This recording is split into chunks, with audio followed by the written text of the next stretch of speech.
Hey folks, Mike Dell here, and as usual, I am alive. Today is day 130 for me of the I Am Alive Challenge. It was created by Eric Gustafson. He's known as Flax on the blockchain. It's a really great challenge. You can see the original post right below the video that is in this post. If you just click on that, you'll go to the original post for the challenge, and also there's the book cover in the bottom of the post here. You can click on that, and it'll take you where you can get the downloadable, rebrandable ebook that will explain everything about the challenge and a few other things also. Also, high five to everyone out there. Another great challenge created by Nathan Mars to bring people from Twitter to the Hive blockchain. And for information on that, just go to Twitter and do a search on the hashtag Hive5, and you'll see just how much it's blowing up all over the place. Really incredible challenge. Nathan's a great guy. He's got a good thing going.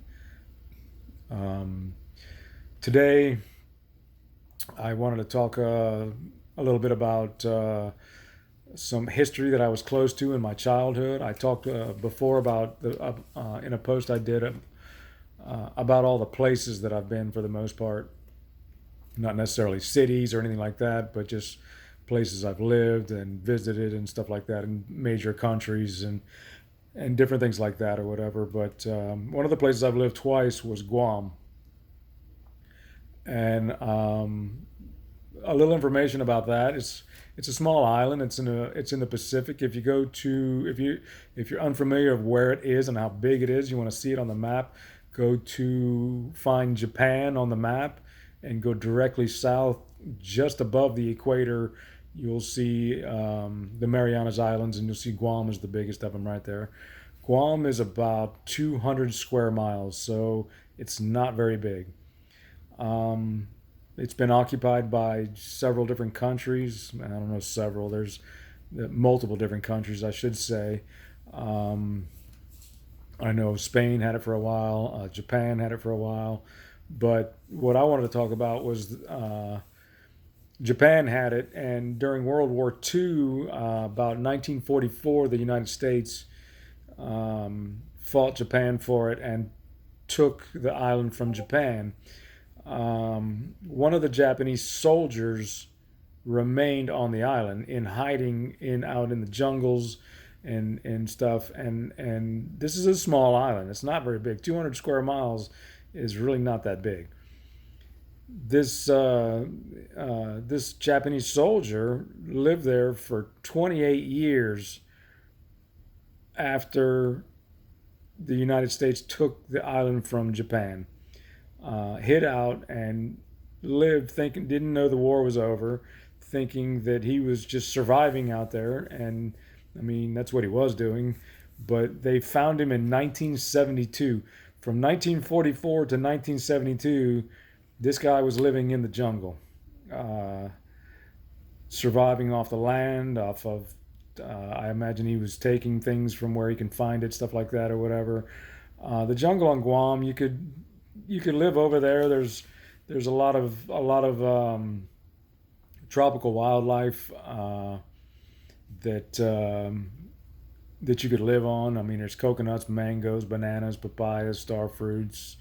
Um I can't even think of all the stuff that's out there. There's so many different things. In addition to the wildlife that's there, there's coconut crabs. There's the ocean that surrounds the place that you could feed off of shellfish, do fishing on the reef, whatever. There's so many ways that you can acquire food and stuff like that, and there is places to get some fresh water. I don't know where all he was getting the fresh water from, but I know to live in the jungle all by yourself, thinking the war is going on, hiding out for 28 years after the island was taken, that's some serious perseverance. I mean, I have nothing but respect for the guy to hold out that long until they found him, and he wasn't prosecuted in any way when they found him. They found him and they like put it on the news, and they they